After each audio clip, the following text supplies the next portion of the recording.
மாமல்லபுரம் மாமல்லை அருள்மிகு தலசைன பெருமாள் திருக்கோயிலே இங்கே ஆழ்வார் ஸ்ரீ பூதத்தாழ்வார் அவதார ஸ்தலம்.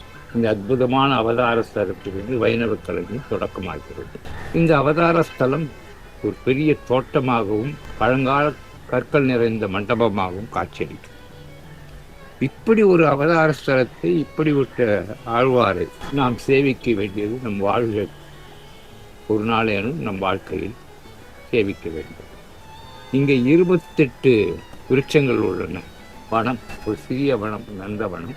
அது மட்டுமின்றி ஆழ்வார் பாடியது காணல் உருகின்றேன் கல்லருவி முத்துகிற போன விழவில் ஒளியதிர என்றபடி இங்கே என்ன என்றால் முத்துக்கள் உடையதாக சீமான் முரளி அவர்கள் இங்கே உரையாற்றி இருக்கிறார். என்ன முத்து சார் அது?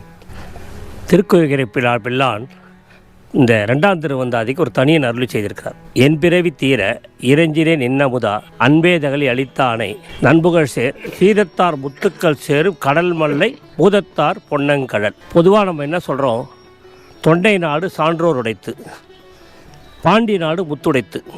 அப்போ பாண்டிய நாட்டு முத்துடைத்து இங்கே வந்துதா?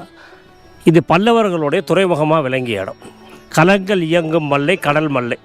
பாண்டிய நாடு முத்துடைத்து என்கிறோம், தொண்டை நாடு சான்றோர் உடைத்து, சோழ நாடு சோறுடைத்து. இது ஒரு பேச்சு வழக்கு மொழி. அப்படி இருக்கும்போது இது கடல் மல்லை. அப்படிப்பட்ட இடத்துல முத்துக்கள் எங்கேருந்து வந்ததுன்னா 4 முத்துக்கள் வந்து தான் சொல்லலாம். 4 வேதம் 4 மாதிரி. முதல் முத்துன்னு எடுத்துட்டா இந்த மல்லாபுரி க்ஷேத்திரத்தில் ஸ்தல புராணப்படி எல்லாரும் தவம் பண்ணிட்டு இருக்கா. அப்போது புண்டரீக மாமுனிவன், அந்த புண்டரீக மாமுனிவன்ற முதல் முத்து இங்கே சேர்ந்து பார்க்குறார். இங்கே பக்கத்தில் இருக்க புஷ்கரியில் 1008 இதழ் கொண்ட தாமரை புஷ்பம் இருக்குது. இந்த புஷ்பத்தை கொண்டு போய் நம்ம திருப்பார்கடலில் பெருமாளுக்கு சமர்ப்பிக்கலாம் அப்படின்னு சொல்லி இந்த வங்கக்கடலையே கைகாலால் இறக்க ஆரம்பிக்கிறார். அதுதான் ஸ்தல புராணம். அப்போ பகவான் பார்க்குறான், அடுத்த முத்தோ வரார். ஆஹா, இவரை நம்ம பக்தை இவ்வளோ கஷ்டப்படுறானே, அடியாருக்கு அருள் செய்யணுமே அப்படின்றதுக்காக என்ன பண்ணால், பகவானே திருப்பார்கடலை விட்டுட்டு மகாலட்சுமியை கூப்பிடலை, ஆதிசேஷன் இல்லை, சங்கு சக்கரங்கள் இல்லை, யாரும் இல்லை.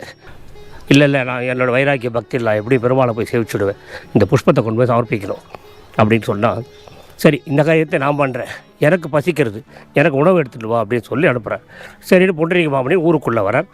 அவர் உணவு எடுத்து திரும்பி வரும்போது பார்த்தா அந்த பெரியவரை காணும். எங்கடா போனான்னு பார்த்தா பெருமாள் பார்த்தா தரையிலே படுத்துட்டு இருக்கார் சயனத்தில். ஸ்தல சயனம். இந்த திருக்கோயிலை பற்றிய முழு விவரங்களை தெரிந்து கொள்ள எங்களுடைய கோ டெம்பிள் யூடியூப் சேனலில் பாருங்கள்.